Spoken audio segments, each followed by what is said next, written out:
Dear students, अस्सलाम वालेकुम। Computer science में आज हमारा जो टॉपिक है, हम उम्मीद करते हैं कि आज हम इस चैप्टर को ख़त्म करेंगे और वो है हम बूलियन अलजबरा के जो लॉज़ हैं, लॉज़ ऑफ बूलियन अलजबरा वो पढ़ रहे हैं। और हमारा लास्ट जो लॉ है वो है आइडेंटिटी लॉ। आइडेंटिटी लॉ बिल्कुल उसी तरह होता है जैसे मैथमेटिक्स में लॉ होता है कि अगर हम कोई वेरिएबल x है उसमें ज़ीरो को प्लस करें तो जो x की वैल्यू होगी वही आएगी। मसलन x की वैल्यू 5 है तो 5 प्लस ज़ीरो करेंगे तो 5 ही उसका आंसर आएगा। तो ये पहला उसका पार्ट जो है वो यही है। If a variable is ORed with a false the result is always equal to that variable. तो यानी अगर कोई वेरिएबल को और किया जाए फॉल्स के साथ तो वही आंसर होगा जो कि वेरिएबल होगा। And if a variable is and with a true the result is always equal to that variable. तो अगर उसको वेरिएबल को ट्रू किया जाए, एंड किया जाए ट्रू के साथ, तो वही आंसर होगा। बिल्कुल ऐसे जैसे हम मल्टीप्लाई में करते हैं, मतलब 5 मल्टीप्लाइड बाय 1 तो 5 ही आंसर आएगा। इसको देखते हैं ज़रा। मसलन देखते हैं A or false is equal to A और A or zero is equal to A. False को हम ज़ीरो भी कह सकते हैं, ट्रू को हम 1 कहते हैं, फॉल्स को हम ज़ीरो कहते हैं। तो ए और zero is equal to A, हम इसको यूं भी लिख सकते हैं A or zero is equal to A. तो यानी ए को जब और ऑपरेशन किया जाए फॉल्स के साथ या ज़ीरो के साथ तो वो ए ही रहता है। मसलन हम इसकी मिसाल देखते हैं और यहाँ पे हम देखते हैं ए आर फॉल्स।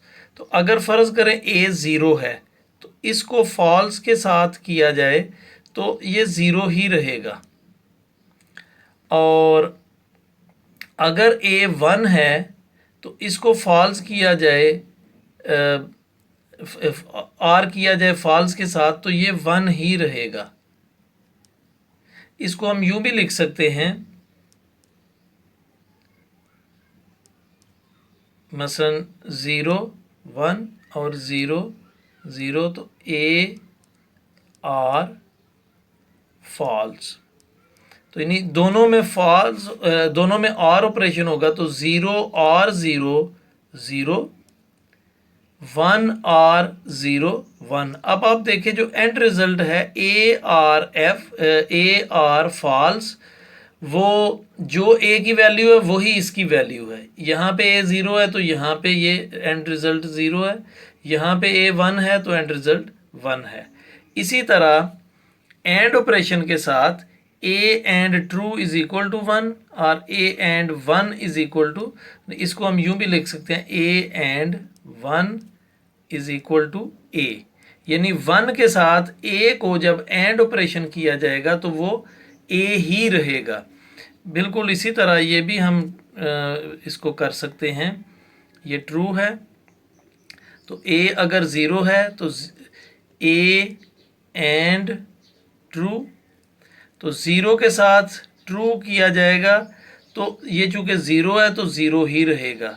और अगर 1 के साथ ट्रू किया जाए तो ये 1 ही रहेगा, क्योंकि ट्रू के साथ ट्रू का मतलब भी 1 ही होता है। तो 1 एंड 1 इज इक्वल टू 1।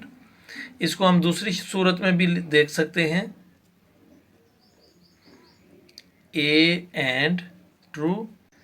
तो ये ए जो है ये अगर 0 हो और ट्रू 1 है, ट्रू की वैल्यू हमेशा 1 होती है तो ये 0 होगा, क्योंकि 0 एंड 1 0 होता है, क्योंकि एंड का रिज़ल्ट उसी वक्त 1 होगा जब तमाम वैल्यूज़ 1 होंगी। तो ए अगर 1 हो तो टी तो 1 ही होगा, क्योंकि ट्रू का मतलब 1 ही होता है। तो 1 एंड 1 इज इक्वल टू 1।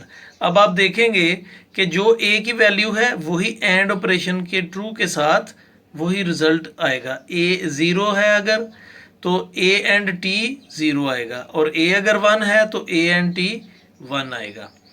तो इसका मतलब है कि ये लॉ प्रूव हुआ A and true is equal to A, A and true is equal to A and true is equal to A.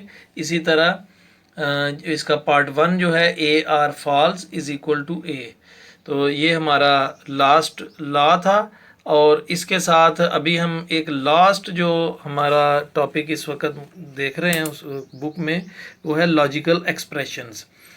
तो वेरिएबल्स और ऑपरेटर्स को मिला के जो बूलियन जो सेंटेंस बनाए जाते हैं उसको हम लॉजिकल एक्सप्रेशन कहते हैं। तो हम देखते हैं, we get logical expression when some logical operators is applied to the Boolean propositions. Boolean proposition mean statements, जो बूलियन स्टेटमेंट्स होती हैं उनके साथ अगर ऑपरेटर अप्लाई कर दिए जाएं तो ये लॉजिकल एक्सप्रेशन बन जाता है। मतलब P एंड Q, तो P एक स्टेटमेंट है, Q एक स्टेटमेंट है, उसको एंड ऑपरेटर के साथ मिलाया तो ये एक एक्सप्रेशन बन गई। तो ये जितने भी लॉज हमने पढ़े हैं ये एक्चुअली एक तरह की बूलियन एक्सप्रेशंस हैं या लॉजिकल एक्सप्रेशंस हैं। ये स्टूडेंट्स, आज हमारा ये टॉपिक कंप्लीट हुआ, ये चैप्टर कंप्लीट हुआ। तो इंशाल्लाह कल हम इसकी एक्सरसाइज को देखेंगे और फिर हम फर्दर डिस्कशन अपनी जारी रखेंगे। बहुत शुक्रिया, अपना ख्याल रखिए, दुआओं में याद रखिए। अल्लाह हाफिज़।